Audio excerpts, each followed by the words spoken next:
Dale. Estamos con Adrián Broski. Adrián, bueno, estás con unos días muy especiales, ¿no? En tu radio. Realmente, Gustavo, primero es un gusto poder dialogar contigo. Veo permanentemente las notas que haces a través de este medio y son muy interesantes, acercan a mucha gente al conocimiento, ¿no? General. Y nosotros, sí, cuando digo nosotros, incluso a todos los integrantes de Deporte 9, estamos viviendo días muy especiales porque faltan unas pocas horas, el 1 de marzo, es decir, mañana, se van a cumplir 51 años del comienzo de Deporte 9, ¿no? En LT9, en AM1150. Y yo digo que una emisión de este tipo, periodismo deportivo durante más de medio siglo, en comunicación permanente con la gente en el litoral, en el interior del país, ahora en todo el mundo a través de las redes sociales y a través de la web, es realmente un hecho para destacar, ¿no? Entre tantas emisiones que son muy fugaces y que empiezan y terminan en un tiempo demasiado corto, hablar de más de medio siglo de periodismo deportivo en el interior del país es realmente destacable. Así que estamos de festejo, estamos muy contentos y con la responsabilidad lógica de seguir adelante con este producto que, bueno, es un sello, sin dudas, en todo el interior del país, ¿no? Bueno, me estaba sonriendo porque ya que nombraste, el otro día me mandaban la lista de partidos que empezaron a transmitir con Unión y ya había como 20 transmisiones y había 4 o 5 que ya dejaron de transmitir. Entonces, uno a veces hay cosas que no entiende. No es fácil, Gustavo, no es fácil. Muchas veces las intenciones reciben un golpe de knockout demasiado fuerte cuando se enfrentan con la realidad. Hay expresiones de deseo, hay muy buenas intenciones en cuanto a transmisiones, cobertura, que después no se pueden llevar a cabo por distintas cuestiones. Y máxime aún teniendo en cuenta el momento que estamos viviendo, ¿no? La realidad, el coronavirus, la pandemia, todas las imposibilidades de tipo económico que nos llevan a no poder desarrollar aquello que queremos. Entonces, yo creo que lo he charlado con vos fuera de micrófono muchas veces, ¿no? Me decía, tantas transmisiones en Santa Fe, estamos hablando de 10, 11 radios que siguen los equipos. Yo digo, si hay 20 mejor, si hay 30 aún mejor, porque todas tienen esa sana intención de hacer periodismo y de seguir a los equipos y de llevar información y de brindar opinión y de intercambiar cosas con la gente. Lo que pasa es que no se puede plasmar, reitero, muchas veces esas sanas y buenas intenciones chocan con la realidad económica, con la realidad en materia de salud que nos impide llevar adelante nuestros sueños y proyectos, ¿no? Bueno, voy a ir, hace un rato hablaba con un colega y yo le decía, el tema de internet, de las radios por allí que se siguen lanzando, algunas en forma privada o unipersonales, que quizás ahora se ven beneficiadas por el coronavirus. Pero no me imagino a la gente, no sé qué pensarás vos, quisiera tu opinión, no me imagino a la gente por la calle gastando datos móviles para escuchar una radio por internet. Y es difícil, por supuesto, pero yo creo que todas las alternativas son viables y potables. Y todos tienen su nivel de audiencia. Obviamente que es imposible competir hoy, por lo menos, en este momento, con los grandes medios el formato de radio, televisión, internet que se está dando. Pero yo creo que toda alternativa es potable y es viable, y en la medida que genere posibilidad de comunicación, que genere fuentes de trabajo, que genere esa intención de estar comunicado permanentemente con la gente, son válidas. Vos sabés que muchas veces se ha dicho, y casi es una frase hecha, ¿no? Con tanta tecnología, con tantos nuevos elementos, la radio va a desaparecer. Y yo creo que la radio no va a desaparecer nunca. La radio concebida como un emisor, que es el que brinda la información, el que brinda la opinión, el que espera también la retribución por parte del oyente, y ese oyente, que es el receptor y el que está atento y permanentemente siguiendo esas emisiones radiales. Lo que pasa es que cambia el formato. Mirá, ahora que estamos hablando de 51 años de Deporte 9, ¿sabés cuántos testimonios tuvimos, Gustavo, de aquellos que desde zonas, por ejemplo, rurales, ¿no? Del interior de la provincia de Santa Fe, nos dicen, yo la escuchaba con mi abuelo, con un enorme radio así en el medio del campo, y ahí seguíamos los partidos de Colón, de Unión, de básquet de Santa Fe, las peleas de Monzón, las carreras de Reutemann. Y yo digo, ya cambió eso. Hoy tienen un aparatito chiquito así, con un auricular. No está más ese viejo grabador arriba de la cómoda de la abuela, pero sí está lo mismo, la emisión, la información, el que escucha, el que está en el medio de la ciudad o en el medio del campo, apasionándose con ese mensaje que tiene que ver justamente con emociones y pasiones del ámbito deportivo. Entonces digo, esa emisión no va a morir nunca, porque va de la mano o va con la esencia del ser humano, ¿no? Entonces, sí va a cambiar el formato, y bueno, bienvenido sea que se vaya probando con formatos nuevos y que todo sea una posibilidad de comunicación. Hace un rato me decías que, bueno, que no es fácil la cosa, si había tantas radios que se largaron a transmitir fútbol. Te quería preguntar, porque hablamos fuera del micrófono, ahora me gustaría la audiencia que lo sepa, ¿qué importancia le diste vos cuando LT9, que ya tenía su FM láser, pero prácticamente es totalmente independiente en programación de LT9, decidió transmitir las 24 horas, quizás en un principio en una forma débil y ahora aumentándole mucho más la potencia, que para la ciudad de Santa Fe trata de competir con las demás FM a través del 105.5? Yo le di muchísima importancia, lo hemos charlado varias veces, ¿no? La gente va adaptando su oído o sus necesidades a las distintas posibilidades de comunicación. La amplitud modulada te da la expansión, y la tradición. Yo, por ejemplo, tengo mi oído acostumbrado a M. Y vos me dirás, pero ¿cómo es acostumbrado a M? Yo, si no hay un pequeño ruidito en un partido de fútbol, me parece que no lo disfruto de la misma manera. Claro, porque yo de chico en Concordia, por ejemplo, escuchaba las viejas transmisiones de José María Muñoz, de Víctor Hugo Morales, en las cuales la emisión no era clara, no había frecuencia modulada. Entonces, yo escuchaba sentado, qué sé yo, con mi abuelo las peleas de Galíndez, de Monzón, o de cuánto boxeador daba vuelta, y él la escuchaba en una radio grandota donde había el ruido. Y vos decías, ¿qué está escuchando este tipo si no se escucha nada? Y él escuchaba lo que se decía. Bueno, yo también. Los partidos de Boca, los partidos de River, los grandes acontecimientos los escuchaba por Radio Continental, por Radio Mitre, por Rivadavia, y tenía ese ruidito que me daba la satisfacción de escuchar la radio. Ese sonido digital, ese sonido que es impecable, a mí, para escuchar un partido de fútbol no me seduce. Pero hay otros que sí, que dicen, che, yo no soporto entre tanta oferta de muy buenas emisiones, sonido con digital, me quedo con eso. Entonces, yo digo, la M tiene un ruido especial, tiene una emisión especial, y la FM tiene otra. Además, la posibilidad de llevar la radio a la cancha, la posibilidad de escucharlo en el celular. Me parece que son opciones más que interesantes para aquellos que están acostumbrados ahora a la frecuencia modulada. Entonces, cuando la propuesta fue tener una frecuencia modulada que siga toda la transmisión de amplitud modulada con la tradición que tenía AM1150, para mí fue una excelente noticia, y creo que para los oyentes también, porque había muchos que reclamaban, por ejemplo en deportes, reclamaban que las transmisiones de LT9 salieran en láser, y muchas veces por la programación propia de láser no podían salir. Ahora, a través de 105.5 y FM9, estamos también a la altura de las circunstancias en este sentido, ¿no?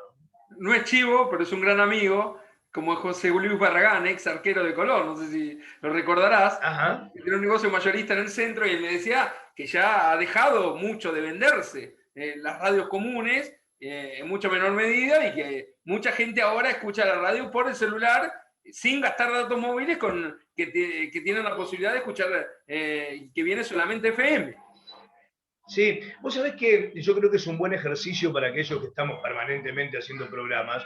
A mí me toca hacer a la mañana en el NT9, de 9 a 12 todos los días, o las transmisiones de fútbol, que son multitudinarias también. Digo, es un buen ejercicio, es un buen ejercicio escuchar, leer los mensajes de texto que te brindan los oyentes y saber desde dónde te están escuchando, ¿no? Porque te da una idea de cuáles son los lugares a los que más llegás.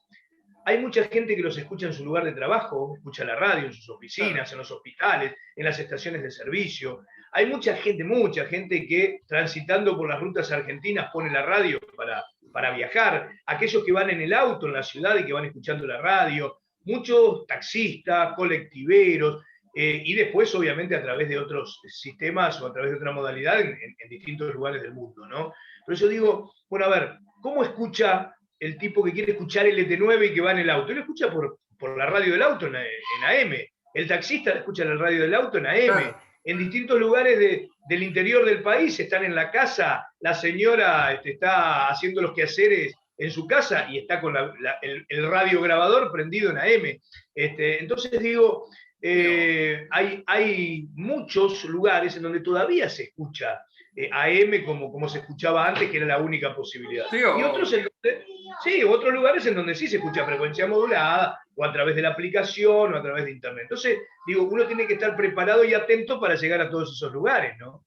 El tema de la aplicación es un tema complejo, porque sí.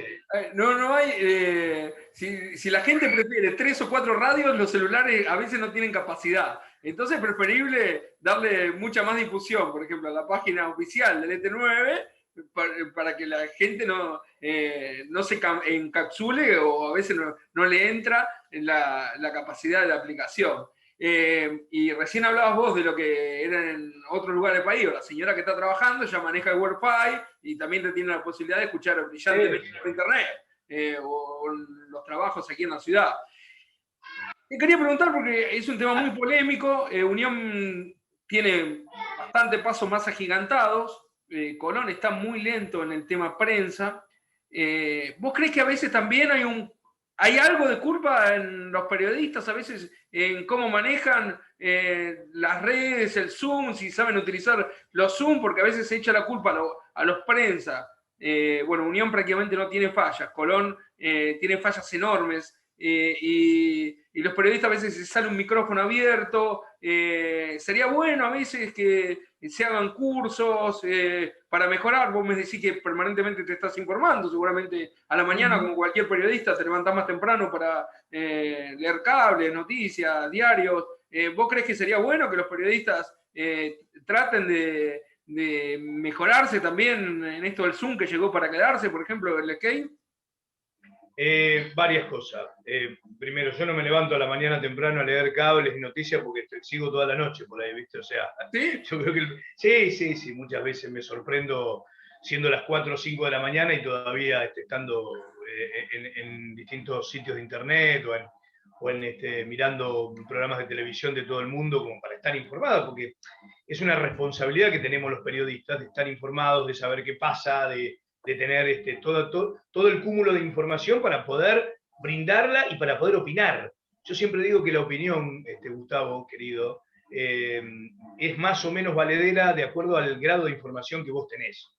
Yo no comparto eso que te dicen, yo opino esto porque sí, porque yo soy una persona que puedo opinar, entonces yo creo que es así y vos no me vas a decir que está mal. No es que está bien o está mal, tiene más o menos valor de acuerdo al grado de información que vos tenés. Y si vos querés hablar de temas judiciales, sin dudas tenés que estar al tanto de todo lo que pasa en la justicia, haber leído el Código Penal, el Código Civil, saber de leyes, porque si no tu opinión es mucho menos valedera de aquel que realmente tiene ese grado de información para poder brindarla. Bueno, pero eso cierro paréntesis, ¿no? Y voy específicamente a la pregunta que vos me estaba desarrollando. Yo no le pondría la palabra culpa, sí responsabilidades, ¿sí? O sea, no es culpa de prensa de Colón, culpa de los periodistas, sí creo que hay responsabilidades y hay cuestiones a atender que son muy importantes. Yo creo que es demasiado importante el tema comunicación, marketing, merchandising, como para no profesionalizarlo, como para no tener un esquema en el cual sea el eje central de todo lo que pasa en una institución. Lo que pasa en una institución se debe comunicar. Una institución tiene que tener el marketing necesario como para estar inserta a nivel nacional y a nivel mundial. Yo, por ejemplo, ya que hablabas de Colón, creo que Colón se perdió una gran posibilidad hoy de estar vendiendo, no sé, muñequitos con la cara de los Palmeras en China. Porque lo que hizo Colón en aquella final de Paraguay, de Asunción del Paraguay, fue sensación a nivel mundial. La atracción de los Palmeras, la atracción de las 40.000 personas, lo que produjo eso, creo que no lo aprovechó en la medida que lo podía haber aprovechado Colón, ¿se entiende? Y en el tema prensa, me parece que este año, 2020-2021, nos ha desafiado, si querés, nos ha mojado la oreja a los periodistas para evolucionar y para tratar de perfeccionarnos y para tratar de ayornarnos. Yo, vos lo sabés, tengo la enorme responsabilidad de ser profesor de 2 institutos de periodismo deportivo en Santa Fe. Y yo cuando empezó la pandemia y el primer comunicado de los directivos de los 2 institutos era, miren muchachos, que no va a haber presencialidad y que van a tener que utilizar el Google Meet, el Zoom, van a tener que conectarse. Y yo dije, uy, ¿qué hago? ¿Cómo voy a poder aceptar este desafío? Y lo acepté, y la verdad que me sirvió para progresar, para aprender un montón de cosas, para ver que hoy en día es ayornarse a los tiempos modernos esta posibilidad de poder contactarse a través de estos medios, ¿no? ¿Y cómo fue? Entonces, ¿Lo aprendiste solo? mis hijos fueron fundamentales, fueron mis profesores, mis hijos, porque ellos obviamente tienen edades en las cuales la tecnología y esto de la conexión por internet es una cuestión muy importante. También mi esposa colaboró con esto y fui aprendiendo y fui leyendo y fui tratando de perfeccionarme. Y bueno, hoy en día por lo menos tengo lo básico como para hacerlo. Mucho más, estoy hablando de un humilde profesor de periodismo, mucho más tienen que hacerlo las instituciones. Estar a la altura de la circunstancia, brindar todo el material y los elementos necesarios para que salga todo bien en el plano de la comunicación. Y creo que van aprendiendo a medida que pasa el tiempo.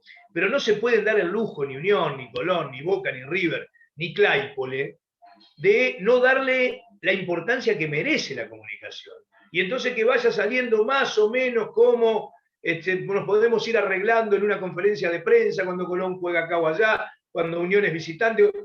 Digo, esto hay que tenerlo bien afinado. Y nosotros los periodistas también están a la altura de las circunstancias, ¿no? Tener primero los elementos necesarios es muy difícil, no todos tenemos la posibilidad de tener notebook y celulares y demás.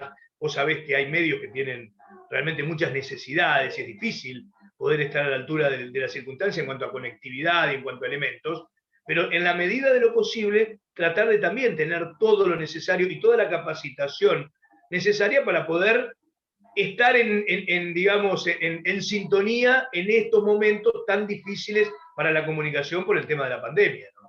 Bueno, ya sigo con Deporte 9 y La Mañana, y si te quitó algo de actualidad deportiva, pero ¿fue una alegría para vos que vuelva a la televisión a Canal 7 este fin de semana?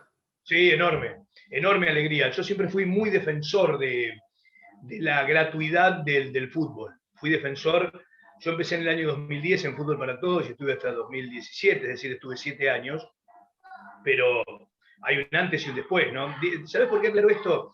Porque cuando charlo esto con mucha gente me dicen, y claro, si vos estabas adentro, ¿cómo no lo ibas a defender? Bueno, empezó en el año 2009 el Fútbol para Todos. Yo durante un año fui espectador del Fútbol para Todos y era absolutamente defensor del programa, del sistema, de la filosofía del Fútbol para Todos.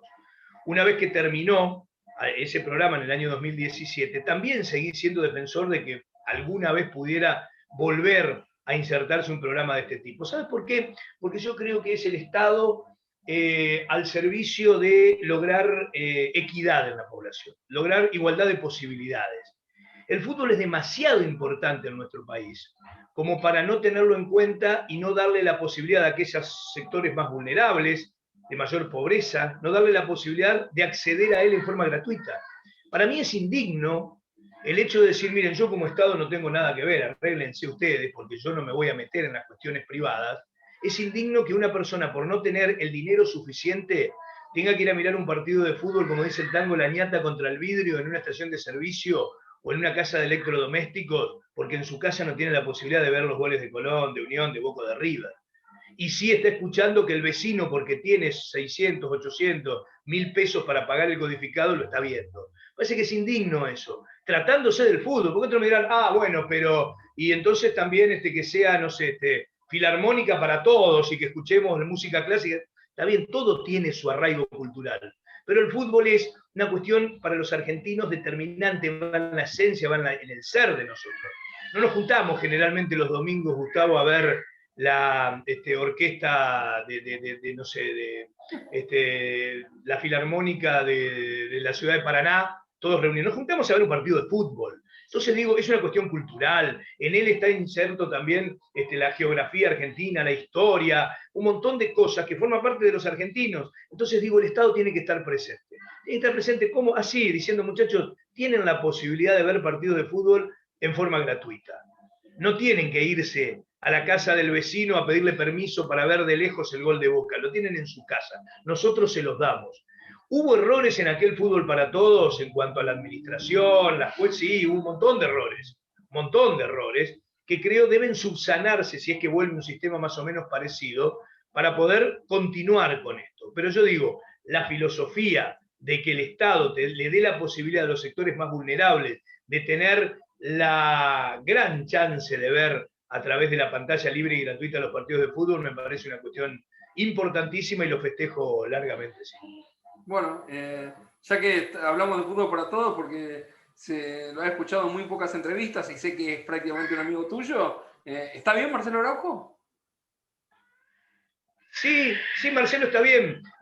Obviamente Marcelo está en esa etapa en la cual siente que su servicio al periodismo y al relato, sobre todo, está concluyendo por una cuestión de edad, ¿no? No es fácil mantenerse. Marcelo Araujo fue el líder indiscutido de la televisión argentina durante 15 años. Entonces digo, es difícil mantenerse con tanta propuesta de periodistas jóvenes, con tanta modernidad. Entonces Araujo me parece que terminó una etapa, terminó un ciclo, no es fácil adaptarse a decir mi ciclo terminó y tengo que reinventarme, si querés, con otras cuestiones. Estuvo en radio, hizo programas muy interesantes, ahora está descansando, sé que goza y disfruta mucho de sus nietos, de sus niñas allí en Estados Unidos, está su hija, así que, y otra hija aquí en la Argentina, y disfruta mucho de eso, está en una nueva etapa en la cual se está readaptando a los tiempos que le tocan vivir, ¿no? Me dijeron que estaba algo bajoneado Julio Ricardo por todo lo que le dio al periodismo argentino. ¿Hablás también con él de vez en cuando? Con Julio, mucho hablo con Julio, hablo porque yo aprendí muchas cosas de Julio Ricardo, muchas cosas. Yo siempre le preguntaba a Julio, entre tantas cosas que hizo en su vida, cuando va a un aeropuerto y le preguntan profesión, ¿qué es lo que a él más le gusta poner? Y él siempre me dijo, sin duda pongo docente. Yo me siento un docente, me decía Julio, y es un docente porque es un tipo que te enseña permanentemente, aunque no estés en el aula con él, en los diálogos te enseña mucho.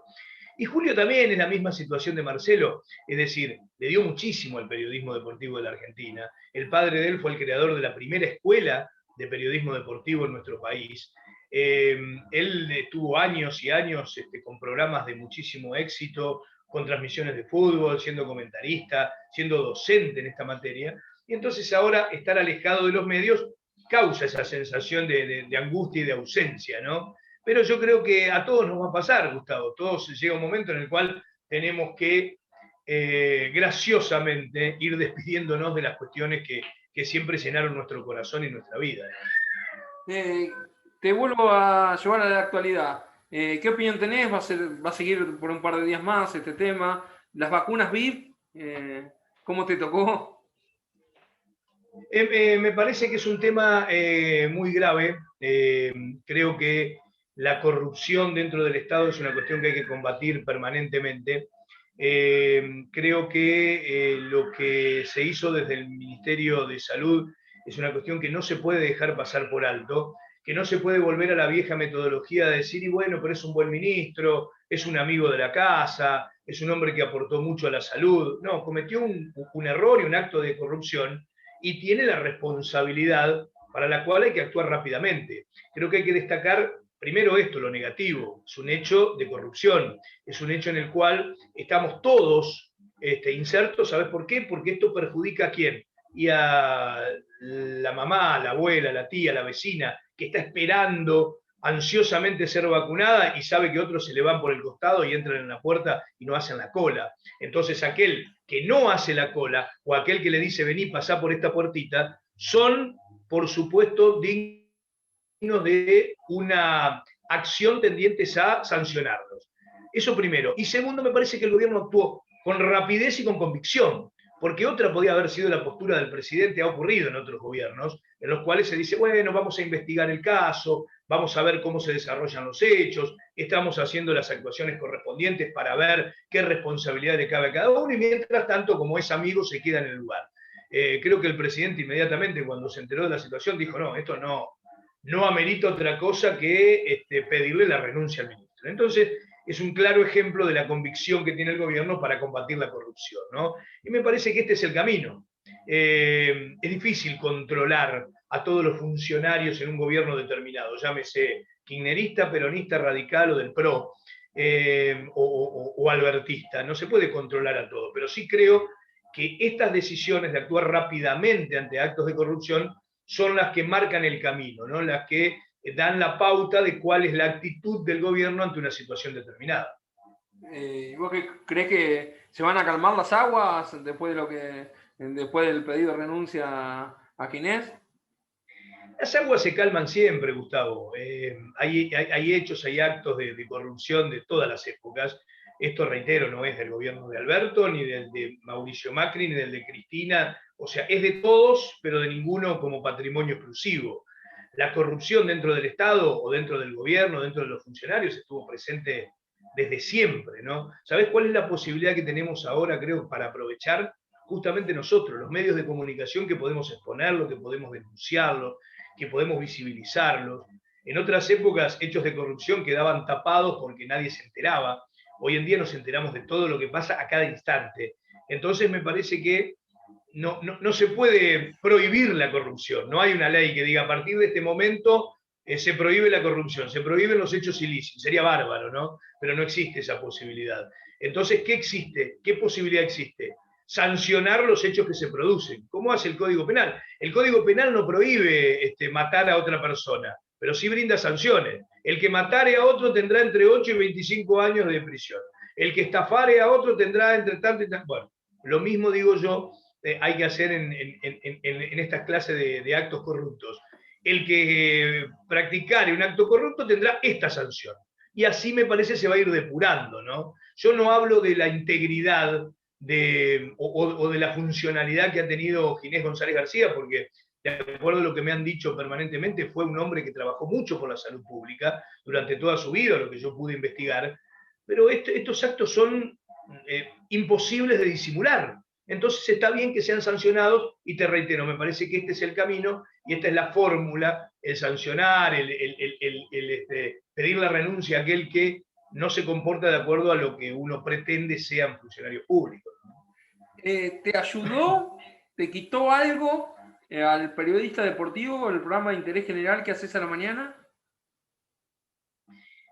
No, vos sabés que yo elegí la rama del periodismo deportivo con muchísimo orgullo y con mucha pasión y mucha convicción, pero nunca me separé del comunicador social de manera integral, ¿no? Bueno, vos sabrás por la forma de llevar adelante los programas de deportes o la manera de relatar que siempre estoy incluyendo cosas, pero no ahora, sino desde toda la vida, incluyendo cosas que tengo, porque para mí justamente es una responsabilidad esta comunicación, incluyendo cosas vinculadas con la historia, la geografía, con la política, con un montón de cosas que son extradeportivas. Y me parece que el fútbol, al ser masivo, al ser multitudinario, al ser seguido por mucha gente, es el escenario, es el espacio ideal como para poder compartirlas con la gente, ¿no?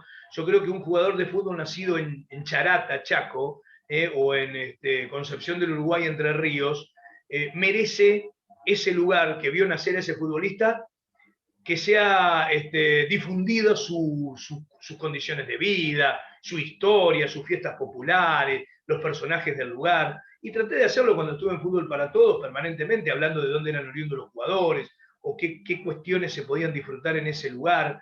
Entonces digo, yo nunca me aparté de la realidad siendo periodista deportivo. Y ahora tengo la posibilidad, no solamente de estar en el ámbito del deporte, sino también de interés general, y bueno, y trato de seguir con esa tónica, ¿no? Yo siempre le digo a mis alumnos que uno tiene que tener un acervo cultural, es decir, un cúmulo de datos, informaciones, que se van logrando a medida que uno va leyendo, va investigando, va viendo material filmográfico, y entonces todo ese acervo cultural te sirve para el desarrollo de tu profesión.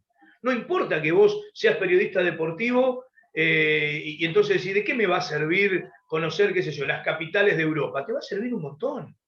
Porque hoy el periodismo deportivo no se reduce a tener que saber la formación del Bayern o del Barcelona o del Feyenoord. Hoy el periodismo deportivo requiere de conocimientos en derecho internacional, en kinesiología, en contratos, en marketing, en un montón de cosas, medicina, que requieren de nuestro conocimiento para poder hablar con propiedad.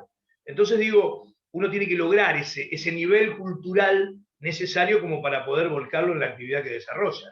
Bueno, ya que tocaste otra vez el tema docencia, Ujú. ¿cómo te imaginas la vuelta tuya también con tus alumnos a la presencialidad? La estoy deseando, la estoy anhelando, porque si bien esta posibilidad de comunicación, yo en esta misma pantalla en donde estoy observando a vos, tenía, no sé, 30 cuadritos, ¿no? Con la cara de los alumnos Sí. y con los cuales podíamos intercambiar opiniones, intercambiar material en cuanto a enseñanza, aprendizaje, pero sin dudas nos ha demostrado esto también que si bien es una muy buena alternativa, la presencialidad, el estar permanentemente debatiendo, lo gestual, la posibilidad de exponer ante otra gente, es necesario. Es necesario para, sobre todo, nuestra profesión, ¿no? Nuestra actividad, en la que permanentemente tenés el roce y tenés el intercambio y tenés las opiniones distintas. Entonces, yo digo, fue o sigue siendo esta virtualidad un buen suplente. Sigue siendo un buen suplente, de esos que entran y de vez en cuando te hacen un gol y te solucionan los problemas, pero el titular, que es la presencialidad, tiene que seguir siéndolo, no se puede sacar. Entonces, yo estoy esperando con muchas ansias el retorno a las clases presenciales y poder debatir cara a cara con los alumnos, ¿no? Ya vuelvo a lo de los festejos de Deporte 9 y alguna cosa más, Uh -huh. pero ya que tocaste los alumnos, alguna vez, que ahora estamos en el mismo grupo con Eduardo Romenzoni, y él contó, que quiero saber si te pasa, que nadie quería ir a cubrir un partido de Primera D en Buenos Aires, que todos querían ir a ver River o Boca. Quería ver qué experiencia tuviste vos acá en Santa Fe, si todos quieren ir a cubrir con la Unión, si nadie quiere ir a cubrir Liga Santafesina. Hay distintas personalidades, pero bueno, se dan cosas en común, ¿no? Yo los otros días hablamos con Hugo Sánchez y hablábamos de eso, a ver, Deporte 9 va a cumplir dentro de un par de horas, va a cumplir 51 años, es decir, que empezó el 1 de marzo de 1970. Hugo Sánchez empezó a trabajar en Deporte 9 en 1972, es decir, que prácticamente es de la misma época, ¿no? Tiene 48 años en Deporte 9. Y, y vos sabés que yo le preguntaba al aire cuál era su ambición, cuáles eran sus aspiraciones en ese comienzo. Y él estaba orgulloso de llevarle el papelito a Osuna o a Usinker, ¿no? En Buenos Aires, cuando iba, él daba la formación, le llevaba el papelito y ni siquiera lo decía él, a lo que era la formación de Colón, Unión, de Quilmes, de Banfield o de Lanús, ¿no?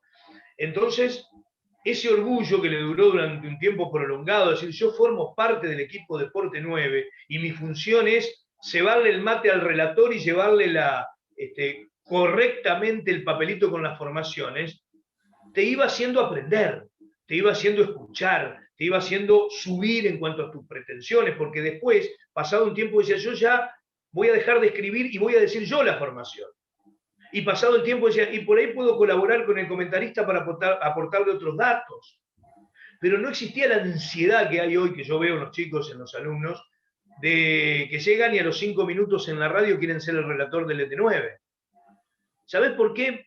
Porque creo que todo necesita de un aprendizaje, de maduración, de estar al servicio de un equipo, de trabajar en equipo y después ir viendo las posibilidades individuales dentro de ese equipo. Yo creo que no es inválida la aspiración de los jóvenes y de los que recién empiezan, porque uno la ha tenido también en cierta medida, de decir, bueno, yo voy a tratar de llegar a esto, este es mi objetivo, yo voy por este camino para lograr esta meta. Está bien, pero hay que vencer los niveles de ansiedad, que antes lo hacíamos, porque respetábamos las trayectorias, porque si estaba Ricardo Porta relatando en LT9 y hacía 25 años que estaba relatando, yo no podía pretender llegar y a los 5 minutos era el relator yo y que Ricardo Porta me esté escuchando a mí. Yo tenía que recorrer un camino para llegar. Entonces, pero además por una cuestión de respeto, por una cuestión de coherencia, por una cuestión de sentido común, de adaptación a los tiempos. Y hoy en día es mucho más complicado lograr y hacerle entender a los chicos esto. Se frustran mucho más rápido, Gustavo. Pasan 2 semanas que están en una radio y no relataron un partido y ya creen que los están desmereciendo. Y no es así, no es así. Uno tiene que ir abriéndose caminos con buenas armas y con mucha capacitación y con mucha lectura y adaptación a los medios, y después ir, sí, por supuesto, con esa prepotencia de trabajo, ir tratando de ocupar lugares. Entonces digo, esa es la diferencia, me parece, y cuando vos me preguntás de los jóvenes que salen del Instituto de Periodismo, que hacen pasantías mientras están estudiando, ¿cuál es la cuestión a frenar? Eso me parece, el nivel de ansiedad. Es decirle, muchachos, vamos haciendo un camino y ya va a llegar, a su debido tiempo va a llegar el momento de cada uno. ¿Cómo sos para desenchufarte en tu casa? ¿Te gusta mirar una buena película? Soy difícil de desenchufar, difícil de desenchufar. Vos sabés que yo siempre digo que, viste, en aquellas épocas de la escuela secundaria, cuando uno tenía ese berretín de fumar, pero estaba mal y no podías hacerlo, entonces en el baño, en los recreos, en la escuela, vos te ibas a fumar o que no te vea el celador y te prendías el Marlboro, qué sé yo, y después lo apagabas rápido que nadie te vea. Bueno, yo hago eso cuando les prometo a mi familia que me voy a desenchufar, ¿viste? Nos vamos de vacaciones, por ejemplo, y digo, bueno, pasan 20 días en donde no escucho nada, no leo nada, y voy y me compro algún diario deportivo y lo veo a escondidas para que no me resten, ¿no? Pero imagínate con ese nivel de ansiedad lo que me ocurre durante todo el día. Yo estoy todo el día pensando como periodista, todo el día, no hay un momento en que me desenchufe. Estoy permanentemente tratando de escuchar información, de escuchar cosas para tratar de tener creatividad en las transmisiones de los partidos, de incorporar cosas al programa. Entonces no tengo un tiempo determinado, no es que a tal hora me desenchufo y no pienso en el programa, no pienso en el producto, estoy todo el tiempo pensando. Obviamente que hay momentos en los que, sobre todo ahora en esta cuarentena, aislamiento y demás, descubrí mucho de las películas, series de Netflix que no miraba nunca, por ejemplo. No sabía ni que existían las series. Empecé a ver El Patrón del Mal, imagínate, o sea que, claro, arranqué de cero. Así que descubrí mucho, sí, yo era más de cinematografía de Hollywood y de leer cosas, bueno, y ahora me estoy mirando bastantes series y películas, me suman porque me llenan el corazón y me siento muy bien haciéndolo. Pero ya te digo, me es difícil, debería desenchufarme un poquito más de lo que lo hago y bueno, y poder poner la cabeza en blanco más seguido, ¿no?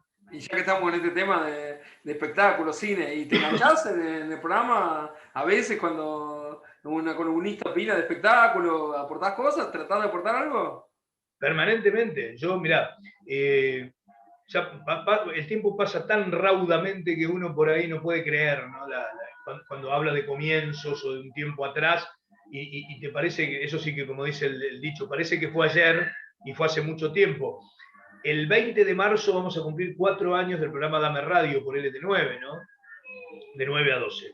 Y quien comenzó ese programa en materia de espectáculos, o sea, en la sección de espectáculos, es Adriana Bassi, una periodista que sabe mucho del tema, mucho, porque está permanentemente. Yo digo, uno puede, con un periodista o con una locutora, o en este caso Adriana que habla de espectáculos y de cultura, puede coincidir o no. Si Adriana Bassi dice que esta película es linda o es buena o es recomendable, a lo mejor yo la miro y no me gusta para nada. O Adriana Bassi recomienda un espectáculo determinado de un artista y vos vas y es un fiasco para vos. Pero lo que no se puede, digamos, de ninguna manera dejar de lado es la permanente adhesión a poder leer, mirar, observar y estar permanentemente en esos lugares y brindar una opinión desde un lugar determinado. Entonces Adriana hace eso. Adriana tiene una opinión determinada, pero con muchísimo fundamento. Reitero, la que uno puede coincidir o no.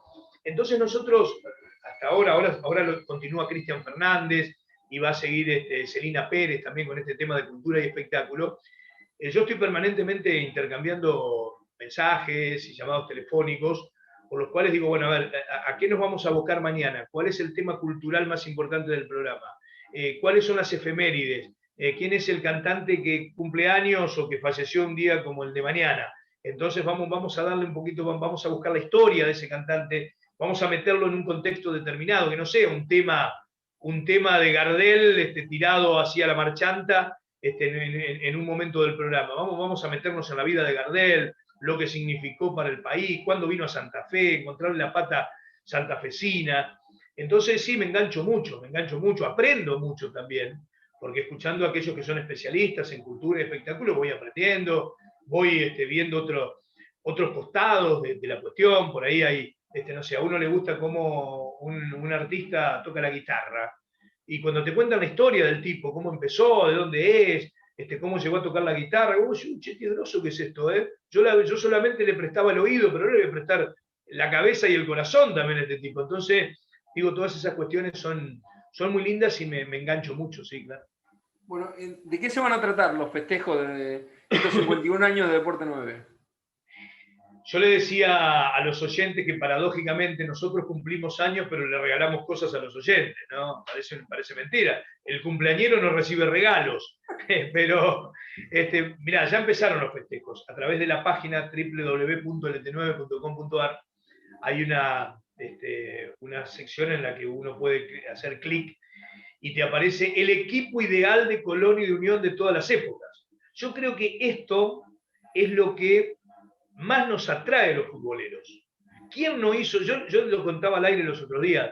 Así como muchas personas se duermen contando ovejitas, yo me duermo haciendo formaciones de equipos de fútbol. Y mezclo Boca con River y selecciones argentinas de todas las épocas, y los equipos de Colón y de Unión de la década del 70. Esta posibilidad de los oyentes es armar su Colón ideal o su Unión ideal de todas las épocas. Entonces, cuando completan esto, se les brinda un número a través del sistema y a partir de la transmisión del partido de Unión ahora, ya lo hicimos con Colón, y del martes, o sea, pasado mañana, vamos a hacer media hora más de Deporte 9, vamos a ir de 19 a 20:30, y vamos a estar sorteando camisetas de Colón y de Unión retro, de la década del 70, del 80, y vamos a estar sorteando también el viernes un TV Smart Filco 32 pulgadas, también para todos aquellos que se inscriban allí. Así que bueno, vamos a hablar de 51 años de deportes. Yo también lo decía al aire, Gustavo, qué pretenciosos que somos, ¿no? Porque pasaron tantas cosas en 51 años y nosotros lo queremos resumir en una semana. Pero vamos a hablar de Colón, de Unión, con entrevistas, obviamente, de Aguas Abiertas, de Monzón, de Reutemann, del básquet santafesino, de los periodistas que pasaron. Mañana de mañana vamos a hacer una nota en el programa en Dame Radio con Ricardo Porta, uno de los relatores más importantes de habla hispana del interior de la República Argentina. Vamos a hablar con Enrique Miguel Cruz, vamos a estar haciendo notas con los más destacados futbolistas de estos 51 años, basquetbolistas y demás. Así que son programas muy, muy especiales y que son muy sentidos con nosotros. ¿Sabe por qué? Porque los oyentes nos brindan esto, ¿no? Yo siempre digo que nosotros los periodistas deportivos somos elegidos. Elegidos no solamente porque hacemos lo que nos gusta, sino que somos elegidos por la gente, porque es cuestión de compartir la pasión, y uno no le da a cualquiera su pasión. Es como no vas a cualquier médico, vas al que vos le tenés confianza, al que vos te sentís mejor, el que te brinda los mejores consejos, el que acertó cuando te dio la medicina. Al abogado no vas a cualquier abogado, no lo buscas en la guía, sino este tipo a mí me genera confianza, me solucionó un problema. Bueno, con los periodistas pasa lo mismo, periodistas deportivos sobre todo. Vos no lo elegís a Porta, a Masi o a Walter Saavedra porque sí, porque justito pusiste la radio ahí. Los elegís porque tenés una cuestión de confianza, de afinidad, porque te gusta cómo grita el gol o cómo grita, o te gusta cómo analiza una situación determinada. Entonces digo, somos elegidos. Y por ser elegidos, tenemos la responsabilidad de devolverle a la gente toda esa confianza, todo ese cariño. Y nosotros tratamos de hacerlo así, ¿no? Con buen producto, con algunos regalos cuando podemos, como para estar devolviéndole ese cariño que nos brindan siempre. Sin dar nombres, ¿alguna vez tuviste que decirle a algún compañero que vuelva a poner primera porque estaba canchereando? Yo soy muy. A mí no me quieren mis compañeros, ¿viste? Sinceramente, porque soy muy exigente. Sí. No me quieren mucho durante la transmisión. Y yo me peleo mucho con aquellos que no. A ver, no sé si canchereando, ¿viste? Pero por ahí estás distraído. Yo no acepto estar distraído en una transmisión, o no darle bolilla a una sección determinada, o no hacerlo con toda la convicción porque a vos te parece que no es el momento ideal para hacer tal cosa en una previa. Entonces me enojo y obviamente recibo el enojo por parte de algunos también. Y me pasa mucho que intercambiamos opiniones, y que tenemos encontronazos, y que llegado el momento se termina la transmisión y se termina el enojo, ¿no? Porque esto es así. Yo siempre cuento una anécdota y me río cada vez que tengo Alejandro Benito es muy amigo de la vida conmigo, ¿no? Y un día nos habíamos, pero peleado, que creo que nos tuvieron que separar tipo Tyson y no sé, ¿viste? Porque estábamos enojadísimos en una transmisión de fútbol. Y llegó el martes y yo estaba saliendo de la radio y Benito estaba entrando y parecíamos Pimpinela, uno miraba para un lado, el otro para el otro. Entonces llegó el momento que nos cruzamos la mirada y yo te juro que no me acordaba por qué era que estábamos peleados. ¿Entendés? Entonces digo, che, dale, ¿qué era que pasó que nos peleamos nosotros? Y no, porque vos me dijiste esto, bueno, listo, ya está, venga, el abrazo, y se terminó la discusión, ¿viste? Entonces yo digo, es necesario tener intercambio de opiniones, yo que porque estás trabajando en vivo y durante 6 horas en una transmisión, ¿cómo no vas a tener encontronazo? Pero siempre sabiendo que tenés un grupo de compañeros, yo tengo esa satisfacción por lo menos, un grupo de compañeros que quiere lo mismo, que quiere que el producto sea el mejor, que hacen lo mejor desde su función. Entonces digo, está bueno tener intercambio de opiniones y que se termina ahí cuando termina la transmisión, ¿no? Bueno, también, sin dar nombres, pero recién dijiste que los periodistas deportivos son privilegiados y que le está tratando de dar lo mejor a los oyentes, que son los verdaderos dueños quizás de la audiencia de estos 51 años. ¿Qué pensás cuando hay periodistas que se cansan de hacer estudios centrales, se cansan de hacer vestuario y dicen, bueno, esto no lo quiero hacer más, quiero hacer otra cosa, estoy desmotivado? Sí, pues yo no sé si es tan veraz el hecho de que hay funciones que son más importantes que otras. Viste que hay periodistas que hacen vestuario o que hacen estudios centrales y que tienen el objetivo de llegar a ser comentaristas, por ejemplo, ¿no? Es válido, por supuesto, porque la función del comentarista es la función del editorialista en un medio, ¿no? El que tiene la opinión, el que representa la opinión del medio y del grupo. Yo siempre digo, la línea editorial en una transmisión de fútbol, por más que el relator sea el que más tiempo esté al aire, o que el vestuarista tenga más cercanía con los protagonistas, o que el estudio central sea el que tenga el bagaje de información, la línea editorial la brinda el comentarista. Es el que dice qué pensamos, qué piensa el producto de tal partido, ¿no? En la previa y después del partido. Entonces es lógico que cada uno tenga la pretensión de llegar a tener esa línea editorial. Ahora, no tenemos que, yo siempre digo que no hay que desmerecer las funciones que se cumplen. No es que es un paso previo ser estudios centrales para ser comentarista. Yo creo que si tu objetivo es ser el mejor estudio centrales, que podés ser vos, tenés que hacer todo lo necesario, así tengas 25 años, 30 o 50 o 70, lo mejor que esté a tu alcance para ser el mejor estudio centrales que vos podés ser, o el mejor vestuarista que vos podés ser.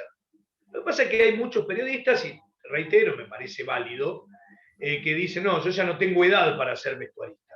Y yo me pregunto, ¿y cuál es la edad para ser vestuarista? O sea, empieza a los 20 y termina a los 30. No hay una edad determinada como para hacer la colimba. Entonces digo, ¿por qué no seguís perfeccionándote en esto? Y sos el mejor estudio centrales de la historia de la radiofonía del interior del país. ¿Por qué no? ¿Por qué tenés que dar el paso a ser periodista, a ser comentarista? Lo mismo digo para el periodismo deportivo, denostado en otros momentos, Chiche, denostado. El que era periodista deportivo casi no era periodista. El verdadero periodista era el periodista político, el de que hacía el análisis de la realidad. El periodista deportivo era casi un juego, era casi un hobby ser periodista deportivo. Y yo no lo veía bien a eso. Y mirá que ahora soy periodista deportivo y periodista integral, si querés, en cuanto a mi función. Yo, para mí, el periodista deportivo cumple una función social impresionante, que tiene muchísimo más arraigo en la gente que el periodista integral. El fútbol en nuestro país, el deporte en nuestro país, le cambia el ánimo a la gente. Diría el general Horacio Guaraní, igual va a haber chicos durmiendo bajo los puentes y obreros y campesinos siempre apretando los dientes. Pero no de la misma manera si Colón o Unión ganan o pierden, porque te cambia el ánimo, porque te cambia la convivencia.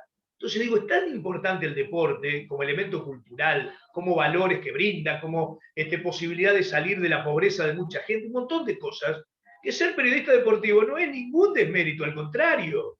es expresar en los medios de comunicación toda esa gama de cosas que nos hacen vivir de una manera u otra. Entonces, ¿por qué ser periodista deportivo es una cuestión menor a ser periodista o analista político? No. Y yo creo que hoy en día eso se ha equilibrado de alguna manera, ¿no? Hay tanto espacio para el periodismo deportivo que ya no es un desmérito ser periodista deportivo, sino que es un fin en sí mismo. A mí me tocó, bueno, esto porque tal vez por mi manera de ser y demás, pero yo nunca pensé que el periodismo deportivo era un escalón o una base para llegar a ser periodista o analista político. No, de ninguna manera. Yo siempre quise ser el mejor periodista deportivo que puedo ser. Y me tocó esto de ser un periodista integral en este momento de mi vida, ¿no? Pero digo, así lo mismo reflexiono con aquellos que hacen vestuario, o que, ¿por qué sería un escalón para llegar más arriba teóricamente? Tratar primero, y después si se da la posibilidad y tenés las condiciones necesarias para cumplir otra función, bueno, hacelo, pero no lo veas como un desmérito a esto, porque lo que tenés en tu cabeza es llegar a lo otro, ¿no? Para mucha gente que no sabe, yo inclusive no estaba enterado, Hugo Sánchez ya está jubilado. Y sin embargo, se le escucha con las mismas ganas de siempre, o más todavía, ¿no?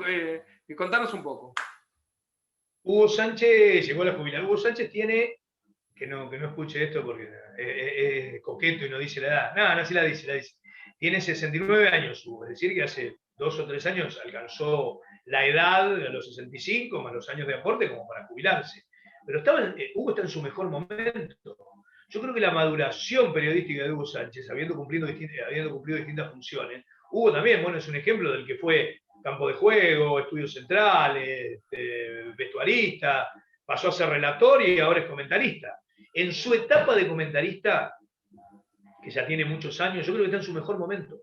Entonces, con la maduración, con la voz intacta, con las ganas siempre adelante. Entonces era un desperdicio para la profesión que Hugo Sánchez pase a ser el jubilado que escucha en el patio de la casa las transmisiones del ET9. Y así se lo propusieron desde el directorio de la radio. Hugo, te jubilás, pero te vamos a contratar para que sigas en la emisora. Hugo aceptó gustoso y me parece que es un aporte muy importante para la radio santafesina y del interior. Va a ser reconocido ahora, Hugo, te adelanto, por la Cámara de Senadores. La Cámara de Senadores ha declarado de interés los 51 años de LT9 como elemento cultural, periodismo deportivo en el interior del país, y va a ser reconocido Hugo también como el hombre más antiguo de este deporte 9 que sigue muy vigente, ¿no? Y está mal a veces decir la verdad, por ejemplo, que uno como oyente y analista quizás de los medios diga que Hugo Sánchez está brillando como comentarista y quizás como relator era uno más, pero en cambio ahora como comentarista es de lo mejor que se está escuchando en Santa Fe. Nunca está mal decir la verdad, Gustavo, al contrario, está mal mentir. Está mal acomodar la verdad a tu conveniencia. Decir la verdad siempre está bien. Pero ¿sabes qué pasa? Y esto es reiterativo, pero no por remanido deja de tener valor este comentario, ¿no? Cada uno de nosotros tenemos nuestra verdad. Cada uno de los que informamos y opinamos en la radio lo hacemos desde un lugar determinado. Y eso no quiere decir que sea la verdad. Yo a lo mejor soy muy impetuoso, yo estoy muy expuesto porque tengo 3 horas al aire en un horario central como es la mañana, o tengo la conducción de Deporte 9 Yo, o la transmisión en el relato y la conducción de la previa y los partidos de fútbol. Imagínate si no estoy expuesto. Estoy todo el tiempo informando y opinando. Y me equivoco a veces, un montón de veces me equivoco. Y opino, ¿sabes desde qué lugar? Desde la convicción que yo tengo que lo que yo digo es para mí la verdad. Y trato de ser honesto conmigo mismo. Entonces yo tengo una idea determinada y la expongo. Y muchas veces los oyentes, mis compañeros, otros periodistas dicen, no tiene razón, esto no es así. O habla desde un lugar determinado. Claro que hablo desde un lugar determinado. Pero trato de ser lo más objetivo posible, de acercarme más a la verdad que yo creo es en la medida de mis posibilidades. Entonces digo, decir la verdad es lo que tenemos que hacer los periodistas, nuestra verdad. Después cada uno tendrá la suya. Nosotros los periodistas somos un gusto de helado. ¿Viste? Yo siempre me comparo con un gusto de helado. ¿Cuál es más rico, el dulce de leche o el chocolate? Y para algunos será más rico el dulce de leche y para otros el chocolate, pero no por eso los dos son un gusto de helado y que son para muchas personas muy ricos. Entonces nosotros somos iguales. Aquel que le gusta el dulce de leche a lo mejor elige un periodista como Brodsky o como Sánchez o como porque dice las cosas desde el punto de vista que él cree que es la verdad. Otros dirán, no, están absolutamente equivocados. Lo que dicen ellos no se ajusta a la... Bueno, esos preferirán el chocolate, pero no por eso va a ser más rico uno que el otro. Entonces digo, mi verdad, o lo que yo pienso es que Hugo Sánchez en este momento está en su mejor momento. Yo opino de relatores o comentaristas de acuerdo a mi oído, que ya hace rato lo dejé de lado, ¿no? A ese oído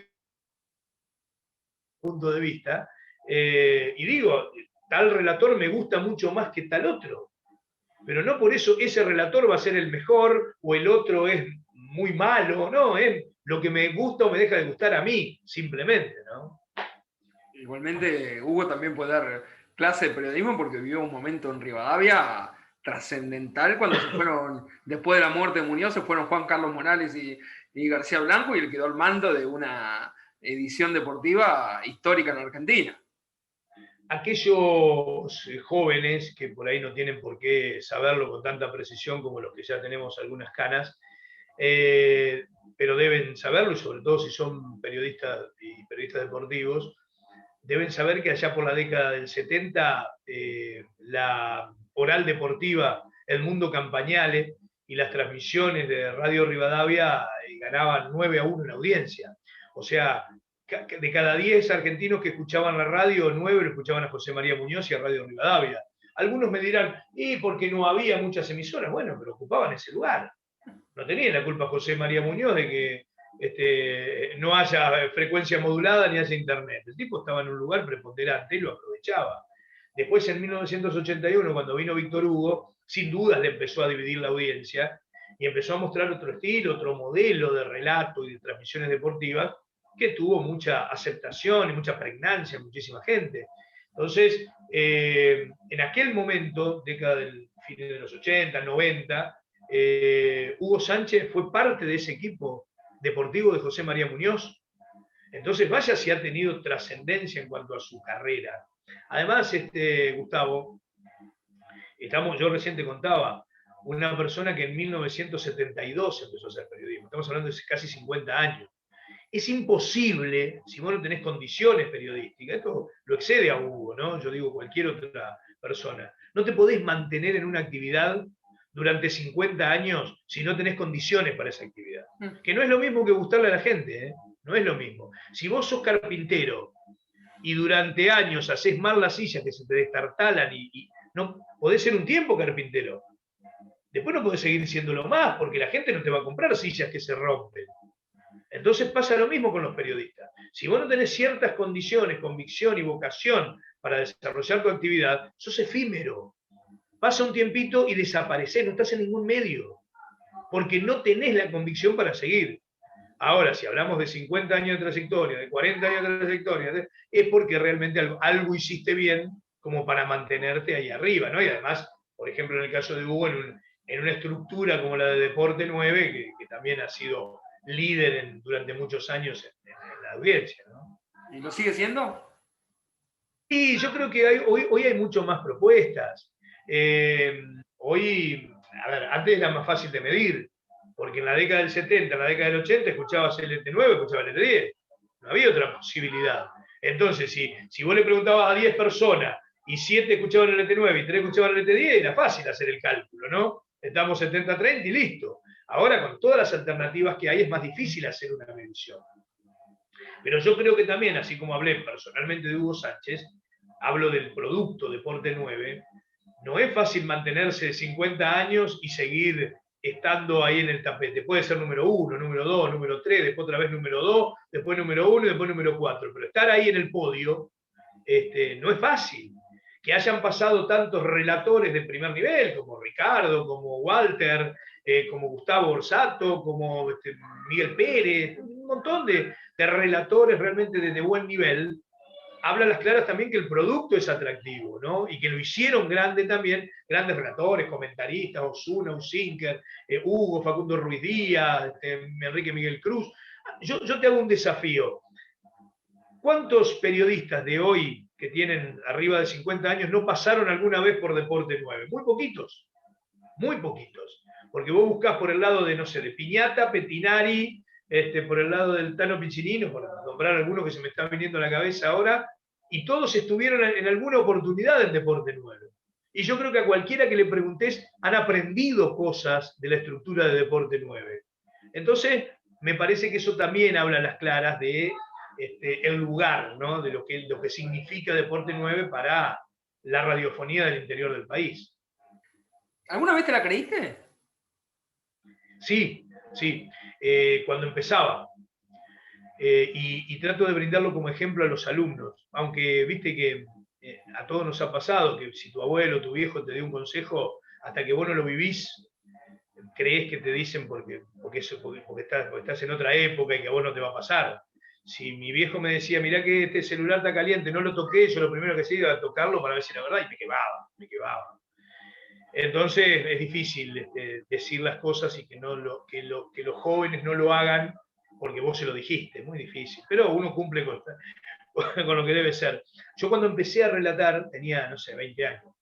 Y me creía que era muy bueno, creía que era un fenómeno, creía que era un relator al que le faltaban pocas cosas para aprender. Y con el paso del tiempo me di cuenta que estaba tan lejos de ser un fenómeno que me daba vergüenza ahora repetir frases que decía capaz que en aquel momento. Vos sabés que Víctor Hugo Morales, que es mi referente como relator de fútbol, no tuve nunca la oportunidad de compartir con él dentro de un estudio de radio, dentro de una transmisión, pero sí fue mi referente y tengo una relación de amistad que me llena de orgullo en este momento. Víctor Hugo Morales, cuando tenía 30 años, escribió un libro referido a sus memorias. Entonces él siempre dice que ese libro lo avergüenza, pero dice no porque esté mal escrito, porque estaba escrito como él lo podía escribir. Lo que le avergüenza es haber creído en ese momento que tenía la autoridad para escribir sus memorias a los 30 años y que a alguien le iba a importar lo que él a los 30 años podía contarle como experiencia de vida. Bueno, a mí me pasa más o menos lo mismo, ¿no? Acordarme de aquel relator que tenía 20 años y que creía que era bueno y escuchar ahora los viejos cassettes de cómo relataba, me da vergüenza no por cómo relataba, porque era lo que yo podía hacer en ese momento, sino por creer que ese producto era bueno. Eso me da vergüenza ahora, ¿viste? Y es lo que trato de decirle a los chicos. Chicos, cuando empiezan en una actividad, les falta toda una vida de desarrollo. Y si ustedes creen que en ese momento saben todo, no van a saber nunca nada. Entonces lo que tenemos que tratar de hacer siempre es de evolucionar y de tener la humildad necesaria como decir, aprendo toda la vida, voy todos los días aprendiendo cosas. Es la única manera de ser el mejor que vos podés ser, ¿no? Apelo a tu mayor sinceridad. Sí. ¿En algún momento te desesperabas por relatar todos los partidos estando al mando de Deporte 9? ¿Cambiaste en algún momento y decidiste dejarle más partidos a Miguel Pérez? Cuando no juegan Colón Unión el mismo día, ¿cómo es? Mirá, somos tan elegidos nosotros los periodistas deportivos y sobre todo los relatores de fútbol que yo también desafío a cualquier otro profesional en otro rubro o que se dedique a un oficio, lo desafío a ver si me dice a mí me pasa lo mismo. A esto lo desafío. Vamos a suponer que nosotros cobramos un determinado dinero por hacer una actividad, ¿no? Específica, relatar partidos de fútbol. Y a cualquier relator, juntemos 10 relatores de fútbol, nos dicen, mire, usted va a cobrar 10 pesos, ¿sí? ¿Qué prefiere? ¿Relatar el viernes solamente el partido de Colón o relatar el viernes el partido de Colón, el sábado el de Unión, el domingo el de Boca y el lunes el de la selección argentina? ¿Sabés qué decimos los 10? Dame los 4. No, pero pará, vas a cobrar 10 pesos iguales. No, no importa, quiero relatar los 4. Yo desafío a cualquier otra actividad, a un albañil, que le digan, mira, vos vas a cobrar 10 pesos. ¿Qué preferís, hacer un muro o 10? No, uno, te dice el tipo. ¿Vos voy a hacer por la misma plata? Voy a hacer 9 muros más. Si vos le decís a un empleado bancario, mira, vas a cobrar 10 pesos. ¿Cuánto preferís estar en el banco? ¿7 horas o 15? No, 7 horas, y por la misma plata. Nosotros no. Tan elegidos somos y tan privilegiados somos que queremos hacer más cosas por la misma plata, aunque nos insuma más tiempo, aunque le restemos tiempo a nuestra familia, aunque lo queremos hacer. Entonces digo, esto está dentro del espíritu del relator de fútbol. No creo que haya un relator que te diga, mira, a mí me da lo mismo relatar uno o tres. Todos queremos relatar mucho, porque es nuestra pasión, porque nos dedicamos a esto, porque es nuestra convicción, porque nos encanta. Entonces es válido que todos los relatores querramos relatar muchos partidos. Y acá hay uno solo que relata. Lo que yo digo es que lo que tenemos que tratar de hacer también es tener el olfato necesario, la sapiencia necesaria, como para darnos cuenta que nosotros no somos imprescindibles. No hay un relator que diga, si este tipo no relata, la gente no lo escucha más al producto. Si este tipo no relata, en vez de 15 clientes vas a tener 2. No es así. Muchas veces creemos que es así y no es así. Entonces, lo que tenemos que tratar de hacer es, con esa válida intención de transmitir todos los partidos que tengamos adelante, también saber que hay momentos en que la gente se cansa de nuestra propia voz, que la gente quiere otra alternativa, que está bueno compartir cosas con un equipo, porque somos un equipo y no es Deportivo Adrián Broski o Deportivo Hugo Sánchez o Deportivo Claudio Virgolini o Deportivo Miguel Pérez. El producto es Deporte 9, tiene 51 años. Se fue Ricardo Porta y se habrán largado a llorar 2 o 3 personas y siguió siendo Deporte 9. Entonces, si Broski relata 100 partidos o relata 50, va a seguir siendo Deporte 9. Entonces creo que Broski se tiene que dar cuenta que no es necesario ser goloso y querer todos los partidos, aunque sí esa sea la intención de los periodistas, y poder repartir. Yo, en este esquema de Deporte 9, cuando a mí me contrataron en el año 2017, yo todavía no me había ido de Fútbol para Todos, había establecido un contrato por el cual los partidos que yo tenía que relatar para la televisión pública los iba a relatar, y si coincidían con los de Colón y Unión, iba a darle prioridad a la televisión pública, pero así todo les aseguraba relatar más de 4 partidos por mes. Y después, bueno, cuando dejé la televisión pública, tuve la posibilidad, me dijeron en la empresa, Adrián, relatá los 8 partidos por mes. Y yo les dije específicamente en una reunión, a mí no me interesa relatar los 8 partidos, porque la gente se cansa, porque la gente quiere renovación, porque está bueno darle otras alternativas. Entonces voy a relatar, sí, la mayoría, porque apuestan a eso dentro del directorio de la radio. Pero no voy a desesperarme por relatar un partido, al contrario. Y de hecho, creo que los hechos me dan la razón, porque repartimos bastante, incluso con el mismo Hugo. A ver, siempre en toda emisora hay una dupla que es la dupla central, digamos, ¿no? No quiere decir que sea la mejor ni la más importante, pero es la dupla central a los efectos de la cara visible de una transmisión. Bueno, Hugo Sánchez y yo somos, digamos, esa dupla central, pero vos, aquellos que escuchan LT9, saben que Miguel Pérez relata muchos partidos, que Claudio Virgolini comenta muchos partidos, que Alejandro Benito está comentando partidos, y muchas veces pasa que si quisiéramos con Hugo Sánchez estaríamos transmitiendo todos los partidos, porque muy pocas veces juegan a la misma hora o juegan el mismo día. Y sin embargo vamos repartiendo, pero me parece que es bueno para la salud del equipo, porque todos están en actividad y porque la gente tiene propuestas distintas que puede valorar también, ¿no? O sea que no cambió tu forma de pensar y eso lo mantuviste siempre de esa forma y nunca tuviste peleas con Miguel Pérez ni nada por el estilo. No, jamás. Miguel Pérez es compadre mío, aparte.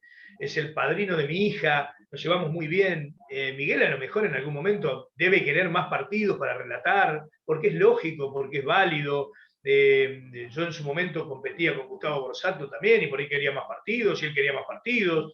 Pero hay oportunidades en las cuales uno tiene que también darse cuenta que esto es una actividad en la que yo te reitero, no es que uno sea mejor que el otro, sino que hay funciones que se van cumpliendo o cuestiones de la empresa, de comercialización del producto, que requiere de un relator o un comentarista determinado. Yo, Gustavo, en ningún momento en Fútbol para Todos se me hubiese ocurrido decirle a Marcelo Araujo, mire Marcelo, yo quiero relatar el partido de Boca, yo no voy a relatar Lanús Vélez, yo quiero Boca Independiente. Así que usted vaya a relatar la novela y yo me quedo con Boca Independiente. Pero eso me pasaba por la cabeza, digamos, ¿entendés? Estoy haciendo un chiste, mirá lo que te digo. Entonces digo, ¿pero por qué? ¿Porque Araujo es mejor que yo? ¿O porque Araujo es mejor que Kufner? ¿O porque Araujo es mejor que Linciardi? No sé si es mejor o peor, pero es la cara visible del producto en ese momento. Entonces era lógico que se jugaba Boca River, lo tenía que relatar Araujo, y no Broski, Barril o Kufner, ¿no? Entonces, es una cuestión de ubicación también en ese sentido, ¿no? ¿Te sorprendió el arranque de Colón? No me sorprendió. Yo era muy optimista, tanto con Colón como con Unión en el comienzo del campeonato. Y te voy a contar por qué.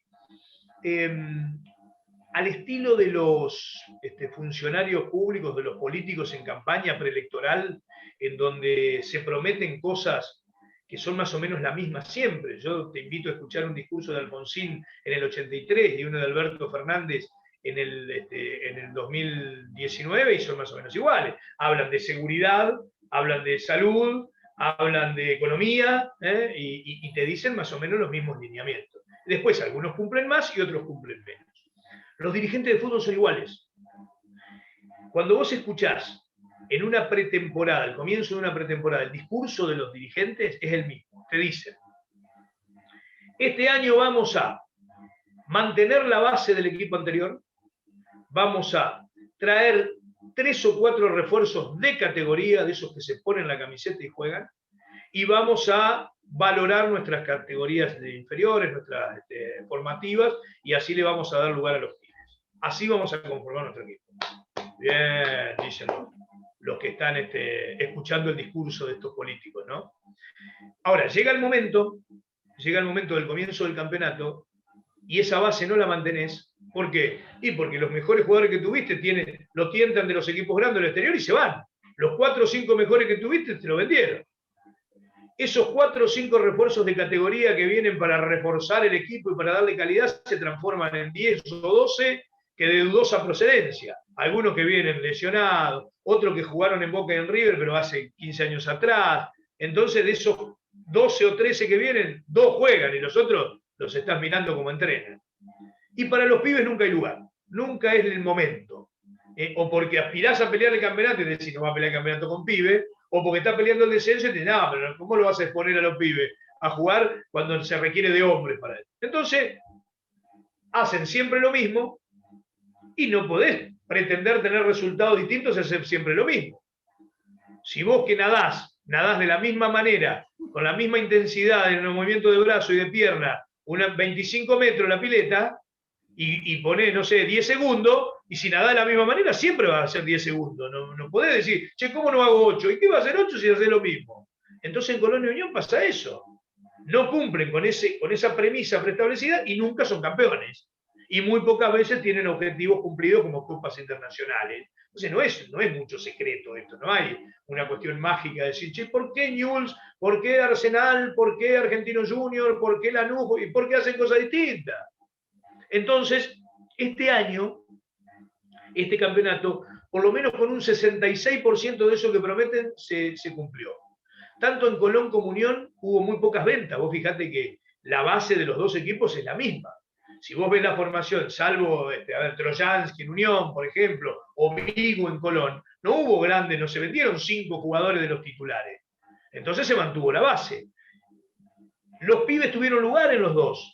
Hay jugadores que realmente, caso Garcés, caso Mesa en Colón, en Unión también hay ejemplos de pibes que están teniendo su lugar, digamos, en el equipo, que son importantísimos metidos en un esquema ya armado. Lo que quedó en el debe a lo mejor fue el tema de las incorporaciones fuertes, pero si bien mal de muchos, consuelo de tontos, no hubo en el mercado tampoco grandes incorporaciones de los equipos, entonces esto se disimula. Yo cuando empezaba el campeonato hacía este análisis, digo, tanto Colón como Unión tienen 2 elementos muy importantes como para soñar en pelear cosas importantes.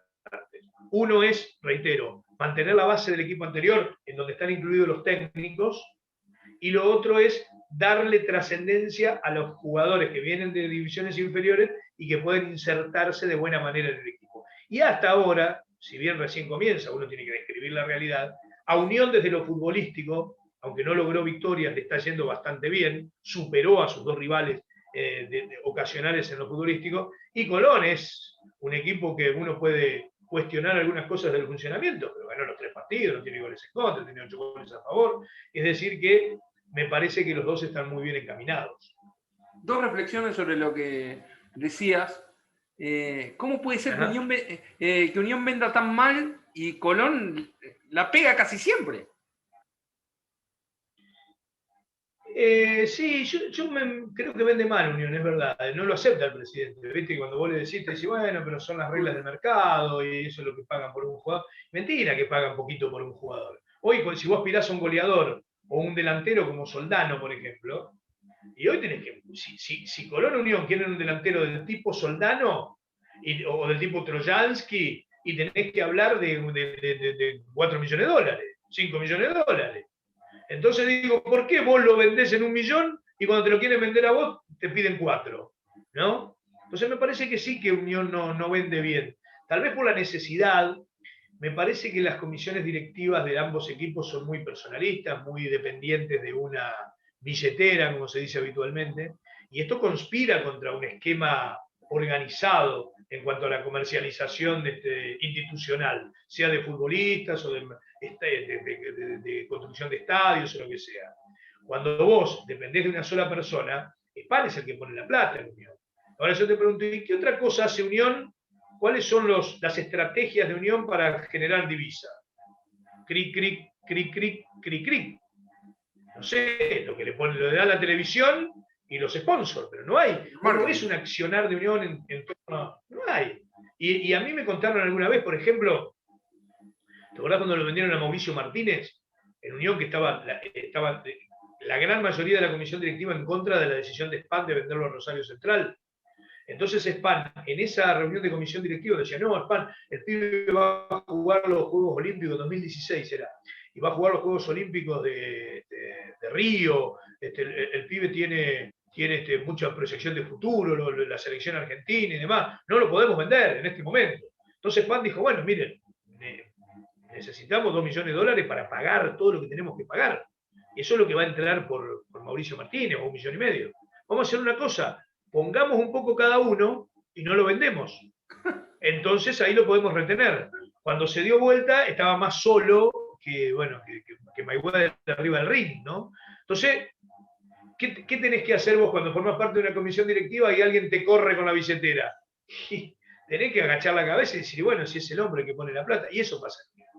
Hay decisiones que toma el presidente que creo no son las más adecuadas, pero es el que tiene la razón porque tiene la billetera, ¿no?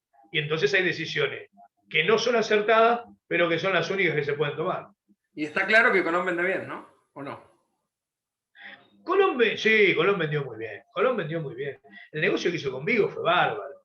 A mí me parece que hay mucho cuestionamiento a Viñati por un montón de cosas. Creo que Viñati debería rodearse también de gente más joven, de otra, como te decía al comienzo, Colón para mí se perdió la gran posibilidad de estar inserto en el mundo si hubiese tenido otra manera de comunicar, o otro merchandising, otro mercado visto desde la tecnología y desde las comunicaciones actuales, ¿no? Pero eso no es responsabilidad del presidente. Ahí yo creo que sí el presidente se debe rodear de gente capacitada para eso, modernizar la institución. Yo creo que hoy en la época de las comunicaciones no se puede tener teléfono fijo, ¿viste? Y entonces, Colón tiene demasiados dirigentes con teléfono fijo. Entonces, por ahí renovarte, tratar de buscar nuevas tecnologías, rodearte de gente con mayor visión en cuanto a la realidad, sería importante. Pero me parece que lo que ha hecho Viñati, lo que está haciendo en materia de negociaciones y demás es impecable. No creo que haya en Colón otras posibilidades en este momento, otras capacidades como la de Viñati para llevar adelante la institución. No creo. Sí me parece que Viñati debería rodearse de renovarse en muchos aspectos en la comisión directiva, ¿no? Para el que no entendió, lo de teléfono fijo es una ironía, ¿no? Claro. Ironía hasta cierto punto, porque varias veces, o un par de veces, me dijeron, no, llamarlo al fijo que está ahí, está el dirigente, ¿no? Bueno, justo te iba a preguntar, Justo te iba a preguntar, ¿no? En esta parte final de la nota, en tu rol de conductor de Deporte 9 de las 7 de la tarde, ¿cómo son tus diálogos con Spani y con Viñati cuando tenés que discutir o algo? Yo no soy muy querido porque trato de decir la verdad siempre, ¿viste? Que uno cuando disimula la verdad te quieren mucho más. Uno está expuesto permanentemente a intercambiar opinión con los dirigentes, a exponer las cosas que uno conoce. Yo siempre digo una cosa, Gustavo, y esto lo aplico no solamente con los directivos y con los presidentes de los clubes, sino también en una nota que puedo hacer con el presidente de la Nación o con el ex ministro de Economía, ¿no? Yo digo, los periodistas no somos fiscales, los periodistas somos periodistas. Y en una entrevista lo que tenemos que hacer es preguntar, y si creemos que el entrevistado no dice lo que nosotros creemos es la realidad, tener pruebas como para rebatirlo. Pero uno no puede ponerse en fiscal. Yo me avergüenza a veces algunos colegas de Buenos Aires que incluso dicen, che, qué nota liviana hizo tal. ¿Cómo no le dijo, usted Macri es un sinvergüenza porque hizo tal cosa? O usted Cristina es una ladrona porque robó tal... ¿Por qué nosotros como periodistas en una entrevista tendríamos que enfrentarnos de esa manera? Uno puede preguntarle, Mauricio Macri, usted, ¿cómo desarrolló su política económica durante los 4 años? Y el tipo te va a decir, mire, nosotros creamos empleo permanentemente y hay un índice de empleo histórico en la Argentina. Y ahí sí vos le podés decir, no, mire, de acuerdo a lo que yo tengo acá como estadística y datos oficiales, el desempleo creció en un 13%. Entonces, lo que usted no está diciendo no se ajusta a la realidad. Me parece que ese es el periodismo que hay que hacer.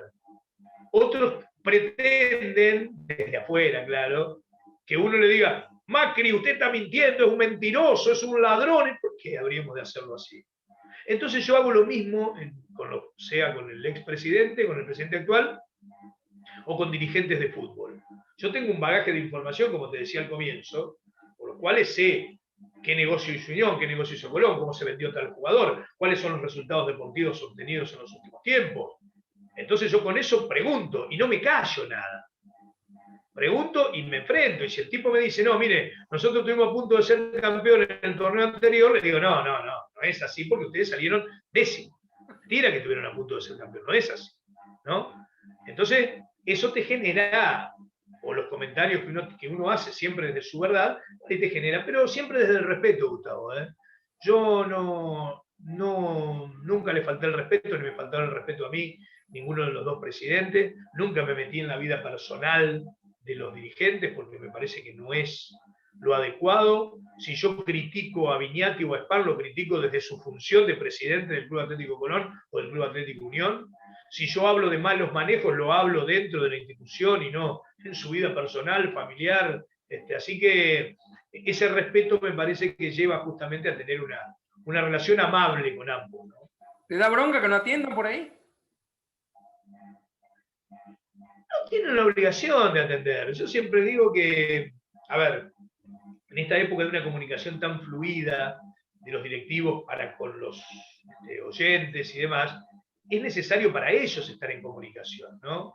Entonces, pero hay momentos en los cuales o no te pueden atender, o no quieren, no tienen ninguna obligación, o están enojados con cierto comentario que uno hace y entonces dicen, no, yo con este no voy a hablar porque piensa tal cosa de mí, y están en todo su derecho. Ahora, yo siempre les digo lo mismo a los dirigentes, cuando no me atienden, o cuando no quieren dialogar, o cuando no quieren exponer una idea determinada, tácitamente están expuestos a que yo diga lo que yo pienso, sin tener la posibilidad de rebatirlo, ¿no? Si yo no quiero hablar con vos y hacer una nota y vos pensás que yo soy, no sé, demasiado gritón, y yo no te quiero atender, yo, si te atiendo, me defiendo de alguna manera o te expongo mi verdad. Te digo, no, mirá, yo este tono alto lo tengo porque soy del campo. Entonces yo allá en el campo gritábamos mucho.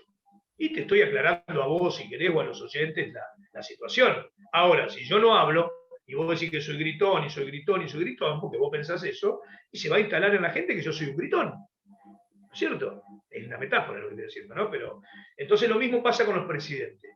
Yo les digo siempre, mire, yo tengo esta información. Si usted no sale al aire, yo voy a continuar con esta información porque estoy recurriendo a la fuente directa.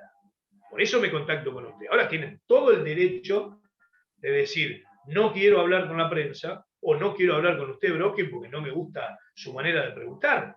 No es una obligación dar una entrevista. Ahora sí quedas expuesto a no poder defenderte en un estrado, en todo caso, ¿no?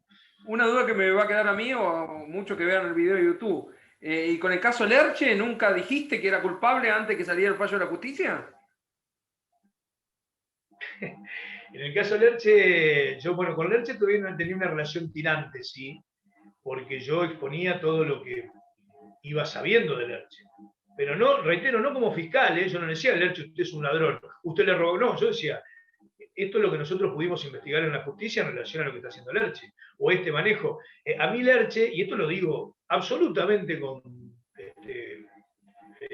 convicción y porque es así, a lo mejor tendría una prueba testimonial de lo que voy a decir, pero alguna vez Lerche, que estaba muy cercano a la AFA, le dijo a un colega amigo, a Oscar Martínez, le dijo, decile a Broski, vos que estás más cerca, que no diga todas las cosas que dice porque no va a seguir en Fútbol para Todos, ¿no?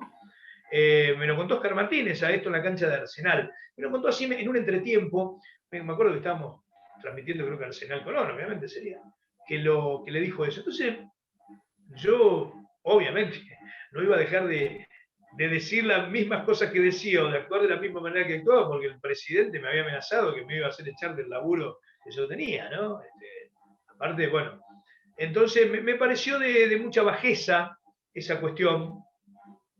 Y bueno, pero seguí el caso de la misma manera. Yo creo que con Lerche hubo muchos periodistas que no resisten un archivo. Muchos periodistas que ahora critican a Lerche con una dureza tremenda, que en su momento era usted, Germán, es un presidente que está haciendo el bien para Colón. Entonces, bueno, sabrá cada periodista que trató de una manera u otra en su momento la situación, si tiene la suficiente honestidad intelectual como para ahora tener una crítica despiadada una vez que los hechos se consumaron. Yo en ese sentido, a lo mejor en otros no quiero brindarme como ejemplo ni mucho menos, pero en ese sentido resisto cuanto archivo puedas encontrar, porque siempre fui crítico de la gestión de Lerche, porque pensé que si seguía por el mismo camino podía desembocar en lo que desembocó, no como persona, reitero, sino en su gestión como presidente de Colón. Después las cuestiones personales son de Lerche. Y entonces vos, si me pasás lo que yo decía hace 6, 7 años atrás, y lo que digo ahora es exactamente lo mismo, ¿sí? Entonces, me parece que eso te brinda tranquilidad y te brinda algo que los periodistas, si lo perdemos todo nuestro capital, que es la credibilidad. Si un periodista no es creíble, si vos no seguís una línea de conducta en cuanto a tu manera de actuar, no de pensar las cosas, porque por ahí uno puede pensar algo hoy y después va evolucionando con el tiempo y piensa algo distinto dentro de unos años. No siempre es incoherente pensar distinto, pero hay una línea de conducta que uno tiene que seguir, que sí tiene que ser la misma, ¿no? Entonces, si vos creés que manejarse como se manejaba Lerche estaba mal y que podías invocar esto y lo dijiste en su momento, lo tenés que mantener. Ahora, si vos en aquel momento decías que era el ejemplo del presidente de una institución y hoy traes con supuestamente toda la rigurosidad periodística encima de lo ocurrido, no tenés esa honestidad intelectual de la que hablo, ¿no? No me quedó claro con Spam, hay un tema muy polémico que son los 5 millones de dólares. ¿Cuál es tu opinión al respecto? En relación a lo que puso Spam en la institución. Los 5 millones de dólares que él dice que puso en la institución y no se sabe bien la cotización y todo el lío que hay. Y bueno, yo creo que eso merece, merece una investigación acorde con lo que es la salud institucional de Unión. Merece una investigación a fondo. Para mí está muy bien que la oposición esté interesada y ocupada en estos temas, porque justamente la oposición, así como se da a nivel país, ¿no? Cuando hay elecciones la gente elige un modelo determinado. Entonces la mayoría de la gente eligió a Spam, pero hay otros sectores, Glorioso 89 y el otro sector de Villarreal, que tienen una doble función. ¿Cuál es esa doble función? Acompañar no poner palos en la rueda en todo lo que haga oficialmente Unión, y controlar, acompañar y controlar. Es la vieja máxima de la democracia y de la república, ¿no? El que gana gobierna y el que pierde acompaña. Yo digo, acompaña y controla. Entonces me parece muy necesario que se acompañen las gestiones, pero también que se controle todo lo que pasa en la Unión. Pero esto, y volvemos a lo anterior que yo te decía, pasa por el sistema presidencialista de Unión, en este caso, que tiene un hombre fuerte y con mucho dinero, que hace que sea el salvador de situaciones que no deberían darse. Porque ¿por qué habría de deberle una institución a una persona 5 millones de dólares? ¿Por qué? Porque no se procuró los recursos necesarios para poder subsistir. Entonces hay que apelar a un prestamista en este caso, que lo hace con todo su corazón, con toda su bondad, que se, como quiera, pero un prestamista. Entonces digo, esas son las cuestiones que tenemos que tratar de dejar de lado. Que haya un prestamista, que haya una persona que ponga plata para salvar momentos. ¿Cómo no van a poder generar instituciones tan grandes como Colón Unión los recursos necesarios como para subsistir? Entonces yo creo que este préstamo, con todas las alternativas que tiene y todo lo que se puso y lo que se sacó, por lo menos merece una investigación. Saber fehacientemente todo lo que se puso, lo que se sacó, la cotización del dólar, todo eso. Digo, por la salud institucional de Unión, ¿no? La última, ¿tenés algún sueño con Deporte 9? Yo creo que los sueños se van cumpliendo, ¿no? Se van cumpliendo en todo sentido.